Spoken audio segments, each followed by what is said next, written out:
Good afternoon, everyone. Thank you to Director McKeague and to Sean for that nice introduction, and thank you to DPAA for inviting me to be here with you and speak with you today. It's truly an honor to be here with all of you in the room and also all of you joining us on the video conferencing. I quickly want to recognize Mr. Tata and his remarks earlier. It truly is encouraging to know that the new administration and leadership is interested in taking an interest in DPAA and this mission. I haven't had the opportunity yet to meet Mr. Tata, but hopefully soon I'll have an opportunity to do that. Also wanted to recognize our Deputy Undersecretary of War, Mr. Sean O'Keefe, who I have had the opportunity to meet. And Sean, I've really grown to admire and respect you, and thank you for not only taking an interest in this mission, but also taking the opportunity and engaging with family members, hearing our point of view, and it's very encouraging to know that you're there, not only backing up DPA and their mission, but also you care so much about the families. Finally, I also want to recognize my wife, Elizabeth Kline, who is joining us in the room today.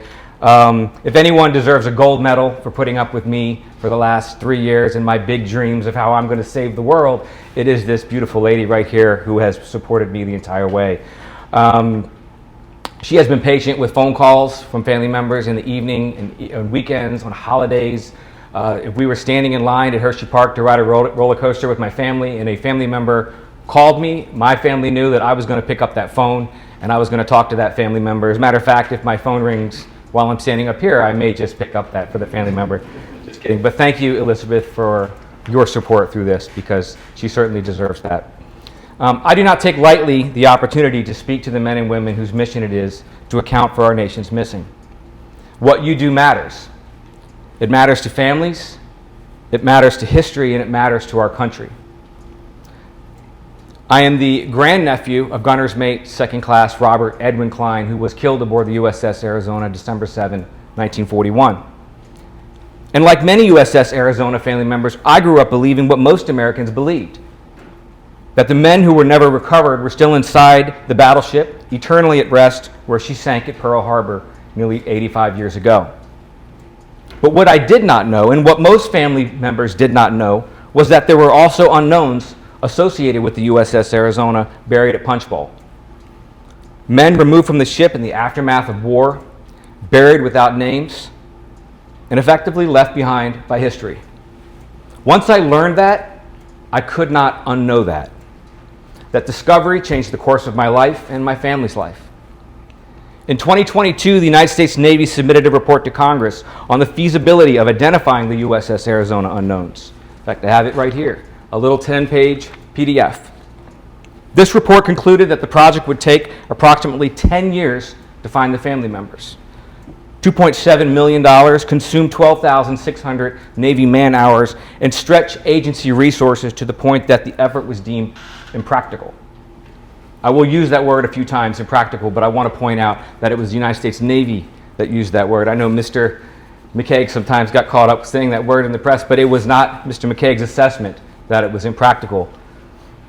But when I read this report, I had a choice.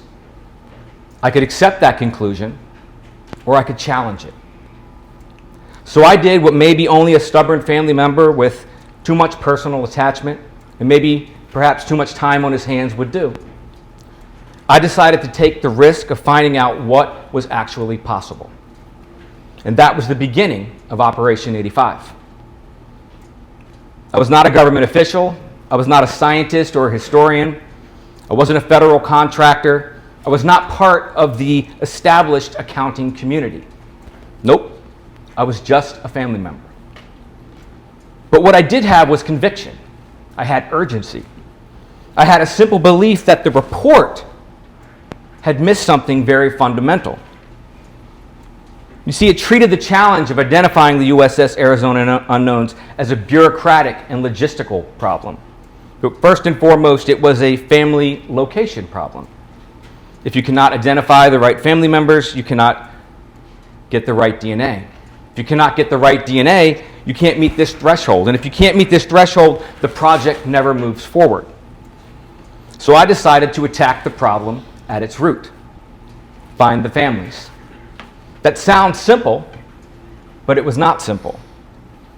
What followed were 3 years of genealogy, outreach, phone calls, emails, postcards, handwritten letters, social media posts, many emotional conversations with family members, and countless hours of work that frankly I do not think most people would have signed up for if they fully understood what it would take or what it would require to achieve.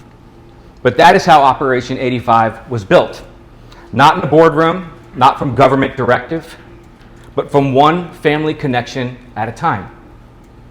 Operation 85 established new and innovative systems that integrated genealogy research with family engagement. We used and utilized artificial intelligence. We learned by doing, we constantly adapted, and we kept moving forward. And most importantly, the families responded. And that's what changed everything. One family said yes, then another, then 10 more, then 100 more. Eventually, we began reaching families at scale that no one thought possible for the USS Arizona unknowns. And with that came something very powerful: momentum. Families who had never been told the full story learned that their loved one might be among one of the unknowns at Punch Bowl. People who would never imagine they could play a role in identification suddenly realized that their DNA might help actually restore a name. And that changes people. And it changed this project. What was once called impractical was starting to become possible.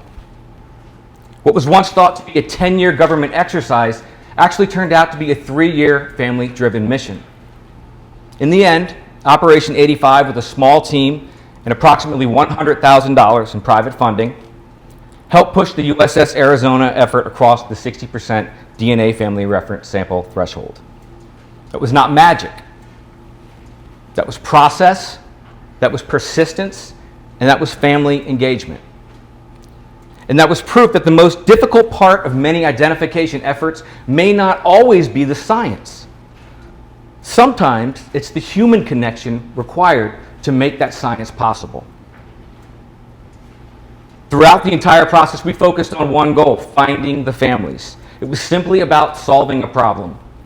And over time, what I came to understand more clearly is that no matter how much private initiative, no matter how much family commitment, and no matter how much outside momentum I could potentially build, none of these men get identified without the authority, the science, and the official process that the United States government and the DPAA can provide. That is just the reality. For many of those outside organizations who continuously try to discredit or critique DPAA, thinking they can do it better, let me tell you something I've learned. You cannot identify missing American service members at scale by working against the system or working against DPAA. You have to find a way to work with it, and you have to find a way to work within it. At the beginning, I was unknown to all of you, and I understood that. I came into this world from a place of urgency and emotion.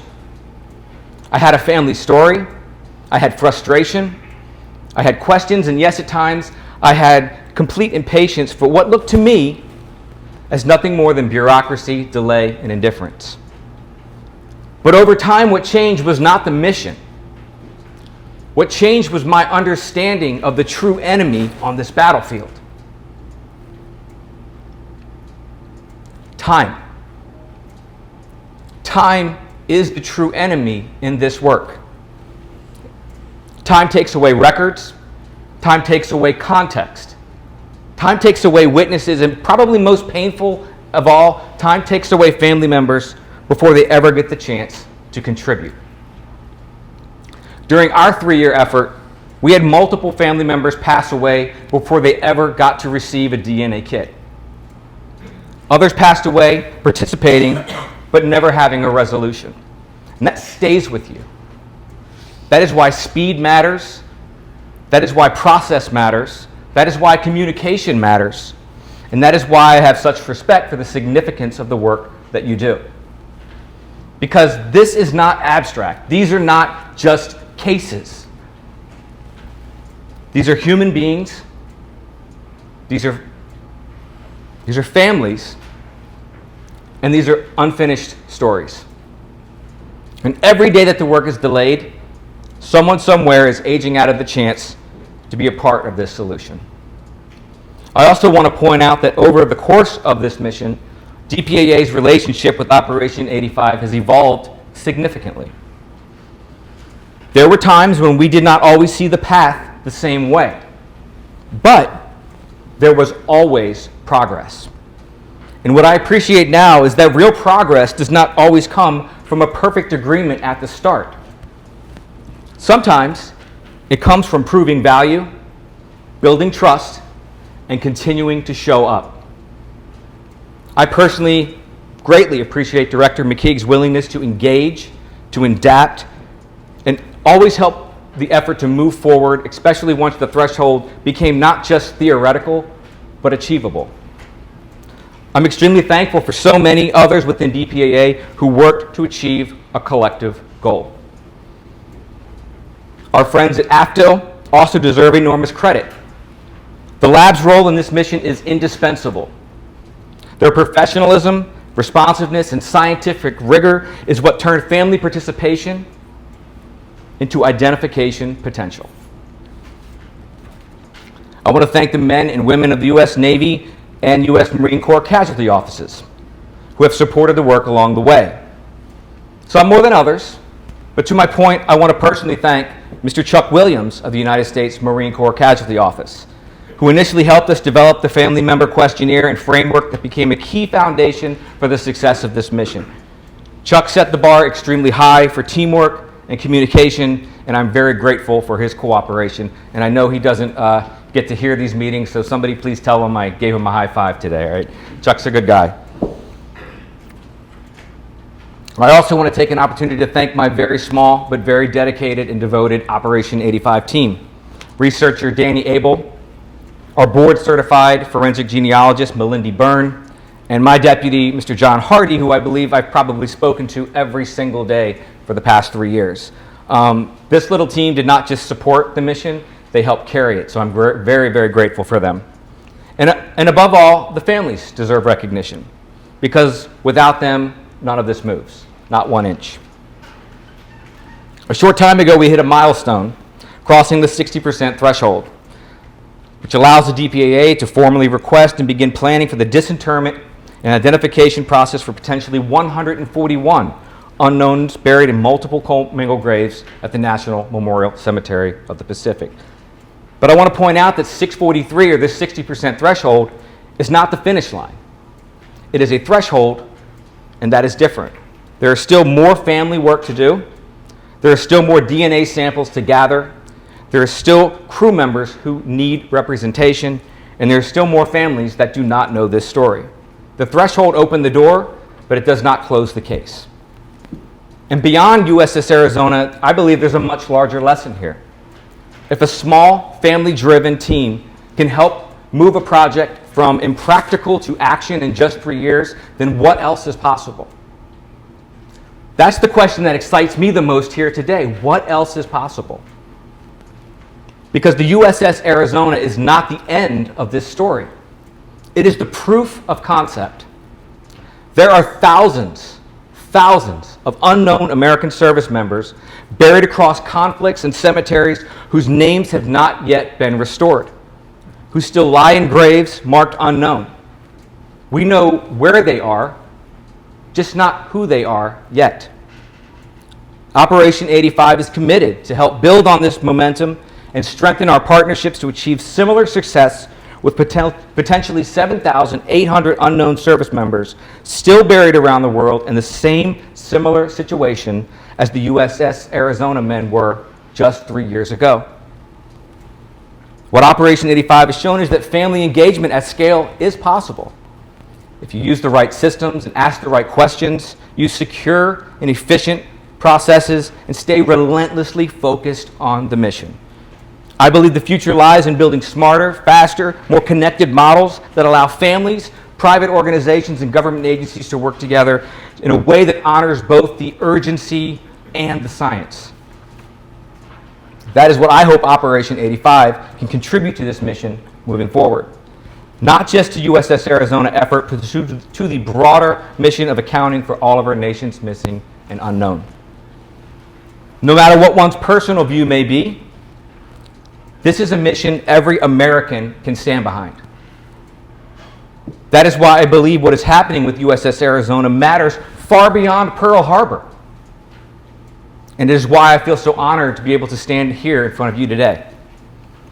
3 years ago, this mission started as a frustrated family member who felt that impractical just wasn't good enough. But today, because of the work of so many people, families, volunteers, scientists, casualty offices, Operation 85, and DPAA professionals, we are standing on the edge of something very historic. Names can now be restored. Not all at once, not easily, not without more work, but these names can be restored. And that changes how families remember. That changes what future generations will know, and that changes history. Because this is not just about 86 USS Arizona unknowns. It's about a promise. A promise that this country made to the men who never came home. A promise that if they gave everything, they would not be forgotten. A promise that families would one day be given resolution and peace. And a promise that even after 85 years, America would still care enough to act.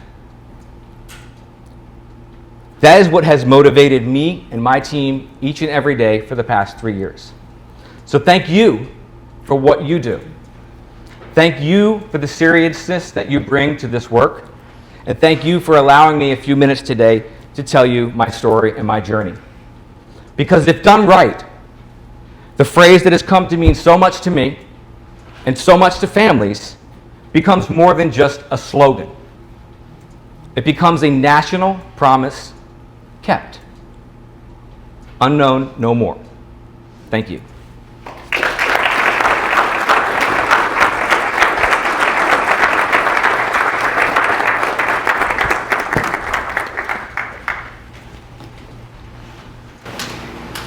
The title says Executive Director. Kevin Kline is really the Op-85 force of nature. And I say that very affectionately. You know, Kevin told us that there was a piece of information that changed the trajectory of his life. Learning that there were 86 unknowns from the Arizona. I remember the first time I met you, building next door. The same passion, the same conviction that you witnessed today is what I saw in that conference room. But he had with him a life preserver across the top written USS Arizona that came from the ship itself, sunk, as you know, on December 7, 1941. He talked about process. He talked about persistence. He talked about family engagement. Those three things resonate with each and every one of you. That's what we follow in our work. No matter what you do for the agency, it's process, making it better. It's persistence, overcoming the challenges, the obstacles. And it's that last point, family engagement, which many of you did a week ago in Detroit with the 535 families there. On behalf of my teammates, we have a very small token of appreciation that we would like to present to you. And Elizabeth, I will tell you that while it may say Kevin Kline, Mr. Kline, as you hear the citation read, we know, he knows, that you share as much in this recognition as he does. Victoria, if you could read the citation, please.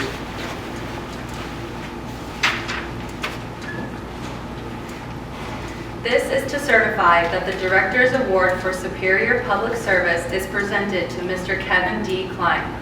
Mr. Kevin Kline is recognized for his extraordinary leadership and unwavering dedication as Executive Director of the USS Arizona Operation 85. His tireless efforts have been instrumental in securing the necessary family reference samples to account for some of the heroes who perished aboard USS Arizona that fateful day, December 7, 1941. As the grandnephew of Gunner's Mate Second Class Robert Edwin Kline, an unaccounted-for sailor from that ship, Mr. Kline transformed personal commitment into a national movement. With remarkable tenacity, He launched and sustained a formidable public awareness campaign that over a 3-year period resulted in the collection of more than 1,000 DNA samples from family members and achieved the threshold required for the formal disinterment request for the 86 USS Arizona unknowns to be approved.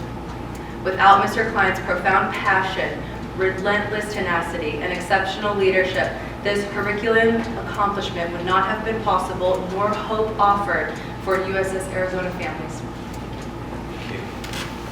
And just a small token of our appreciation